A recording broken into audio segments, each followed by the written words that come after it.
Assalamu alaikum, namaste, sat shri akal, good evening to all my viewers around the world, whoever is watching Amreena. Thank you so much for tuning in and watching my session today again. A special guest at your end, as all of you know that I bring promising notes every time, but this time the guest is really special. His Excellency, Mr. Mohammed Noor Rahman Sheikh with me. It's my honor, a privilege. I'm obliged for his time, seriously. What can I say more about him? Everyone knows about him in Saudi Arabia. So please put your hands together to welcome a very nice and a gentle person by heart, a humble human in my show. Assalamu alaikum, sir. It's really been an honor from my side that you have taken out time for my session, and I thank you from the bottom of my heart. Talking about you, about your personality, I think 2-3 hours is also not enough. But I know the time constraints, so I just wanted to put a few things in front of you. As you're going to be leaving this place very soon, so how is the feeling? Can you just share a bit of it, please? Well, you know, I have spent almost 8 years here. The current assignment as Consul General for 4 years and 2 weeks to be precise. The longest serving CZ so far, so I'm very fortunate to be there. And before that is the Consul Hajj and Consul General, and then combined handling of Hajj for 8 continuous years from Hajj 2012 to 2019. I am dealing with the large Indian community, particularly in the western region of the Kingdom of Saudi Arabia, which is about 1 million Indian expat population. You know, the thought that I would be leaving soon, I mean, I'm leaving on this Monday, 6th July, on my next assignment to Ministry of External Affairs in Delhi. I would of course be leaving with a lot of satisfaction that I have been able to do justice to the assignment that I was given over here. But of course I carry with me deep memories of this place, of various events that we were able to pull out. Handle Hajj operations successfully all these years, making improvements with each passing year. Being able to connect with the Indian community, a very vibrant and diverse Indian community, with this large number of 1 million, and then as diverse as belonging to various states, and having a length of about 2,000 kilometers. If you see the length of this region, the western region, starting from Tabuk in Saudi, Jordan border till Nazran, Jizan, Saudi Yemen border. So, and then of course with the 2 holy mosques within the close vicinity of Jeddah, Makkah and Medina. So it is a mixed feeling, you know. I mean, if given a chance, you know, you would love to stay longer, but then this is how we diplomats are. We have to keep, you know, from one assignment to another, from one place to another, in the service of our great mission. That is what it is. Thank you, appreciable. Okay, a few questions in my mind, as I just don't want a personality like yours to leave so soon from the session. But okay. Did any time in your career you thought for a second that you'll be chosen as a Consul General for Saudi Arabia? So when that moment came in your life, how was that feeling? You know, in fact, I never thought I would even come as a Consul. You know, so Consul General Jeddah was a much, you know, higher plane.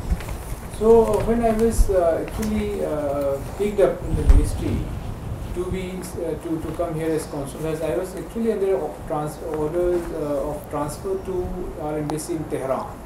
I was actually looking forward to my posting to Tehran, but then the ministry decided that I should go as Consul Hajj. That's how, you know, I landed up here. So there was, without any preparation, I came over. Once I landed here, obviously my love for handling Hajj operations, Hazis, giving service to the Hazis, you know, dealing with the or working with the community, you know, had such lasting impressions on me that after 3.5 years of my posting here, from 2012 to 15, I got a posting to India's Permanent Mission of India to New York.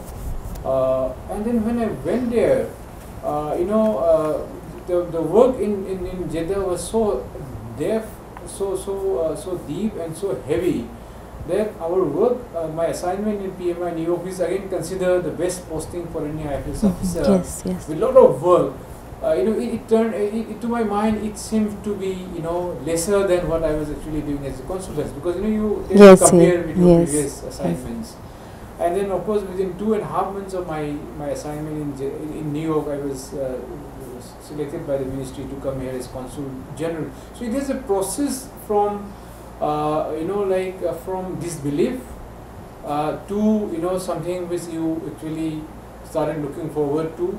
And then when you came in here, obviously since I came here after my previous 3.5 years of 4 years of 4 Hajj seasons being handled by us, so coming here as Consul General was a lot of groundwork had already been laid down. Yes. So my tenure was made very easy because of that.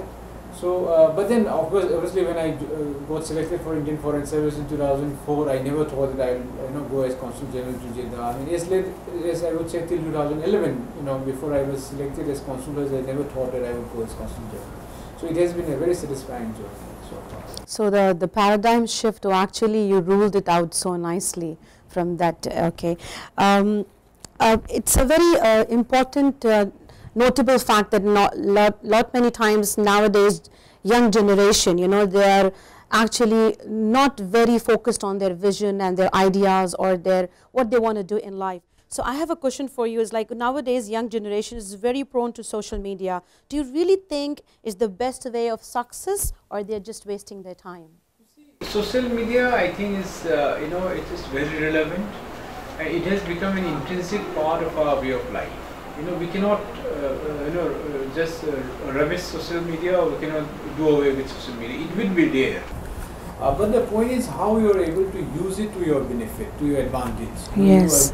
For example, if someone is wasting time through social media, going into gossiping and all those unnecessary things, there is here wastage. But because through, for example, Twitter, you get to follow so many news channels, so many developments, so many leaders of the world, say spokespersons, offices, things like that. So for example, through Twitter, you can always be in the top of things. Yes, yes. But then if someone is wasting time by being following irrelevantly, or becoming very critical of certain things, so that should be avoided. And having a vision, I think, is very important, particularly for the younger generation. Yes. Because if you don't have that vision, your drive would dry out. And yes. Obviously, you may not be very serious in your approach to life, your approach to your profession or career, and choose any field. I mean, it's like I cannot say that one field is superior to the other. I mean, but the thing is, whichever profession, whichever career, whichever field you choose, one should try to excel in that field. I mean, one can try to be a diplomat, but try to become the best. If you are a journalist, try to be the best in that. And obviously, to become best, one has to work very hard. Very hard. You have to be above the cut. Like you cannot just have a leisurely approach, or work lesser and then try to only look at the successes of others.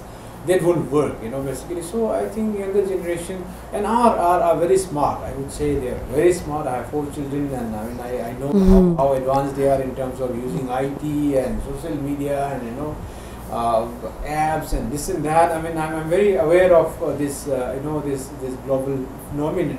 But then I think particularly for the younger lot, it is important that they need to be guided. They need to be given appropriate counseling. I mean, those IT or those social media features should not rule their minds. It should be that they should use it. They should be able to use and control those apps or or social media and things like that.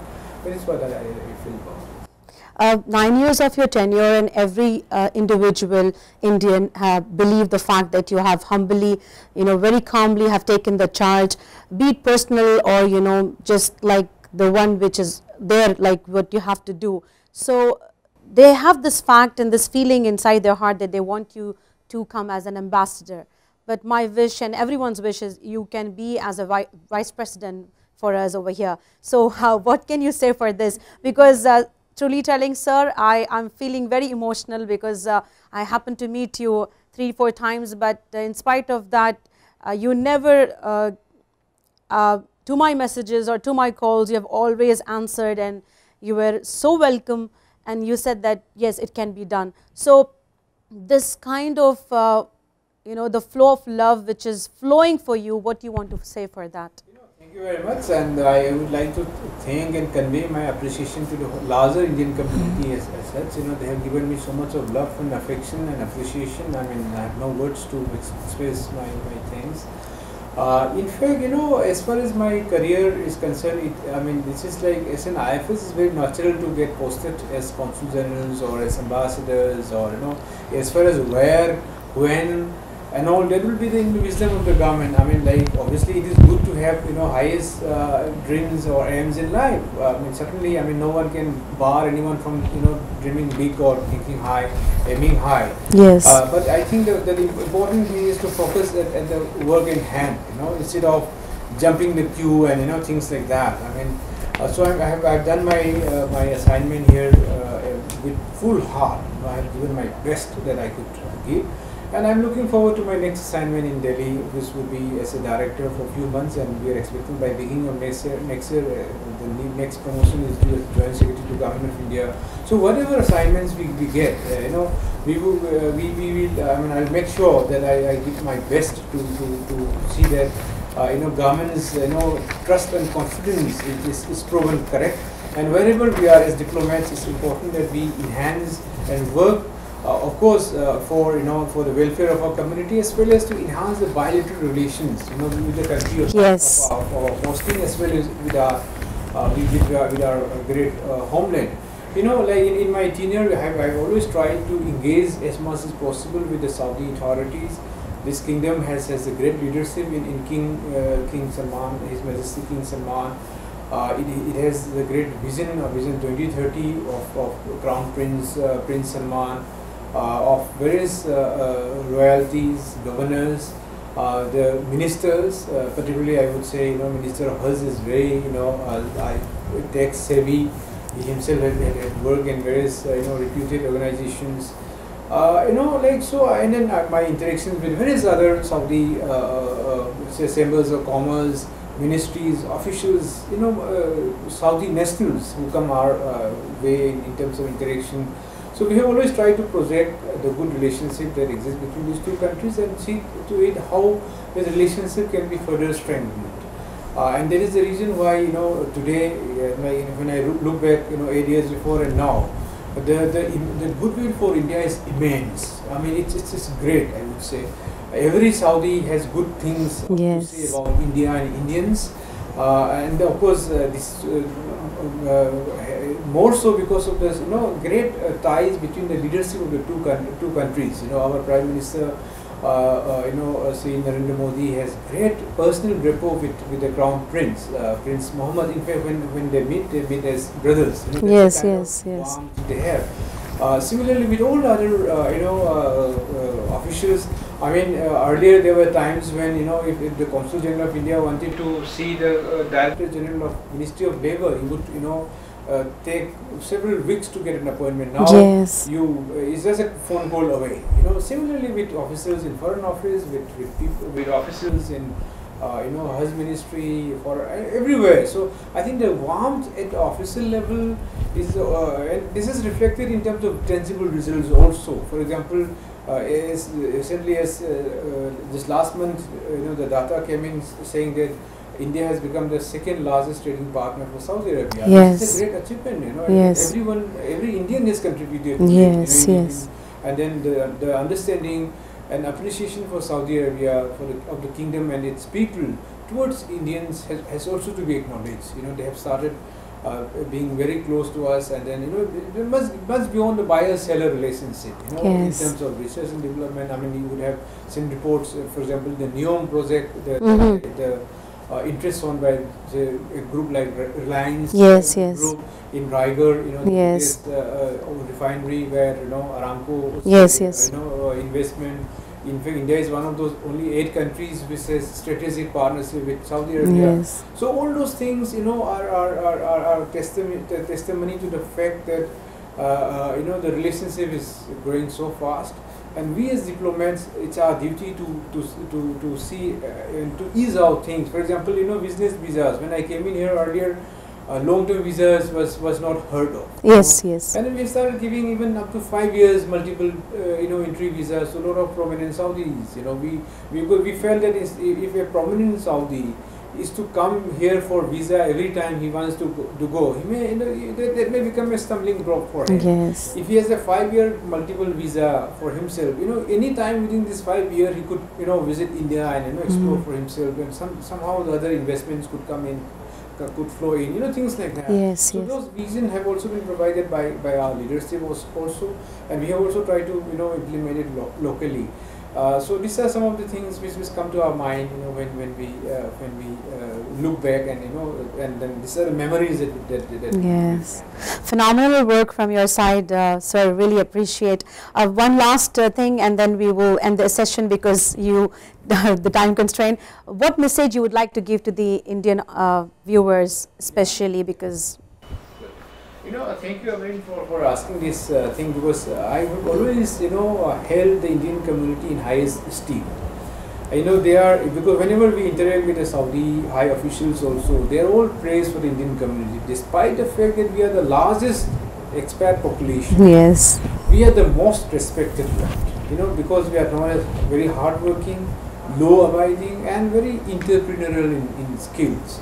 So it's like in India, there were places where you will find that you keep your houses open because there will be no stealing going around. If you keep your ornaments or money or whatever, no one is going to come in.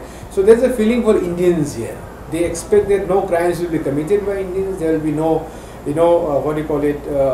moral turpitude or anything wrong. Anything antisocial will not happen with the Indians.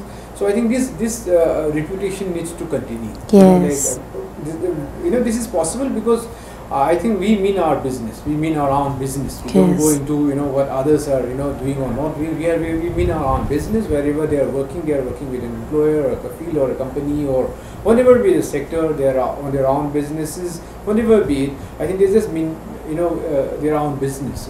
So I think that there is of course the current times are a bit hard, bit challenging, but this is a global phenomenon. So Yes. not only for a few people or this thing, and then we will all bounce back. The kingdom has seen it. India has seen it in the past. The whole world has seen it. I'm sure this, bad times will pass. Good times will come back. One needs to remain optimistic.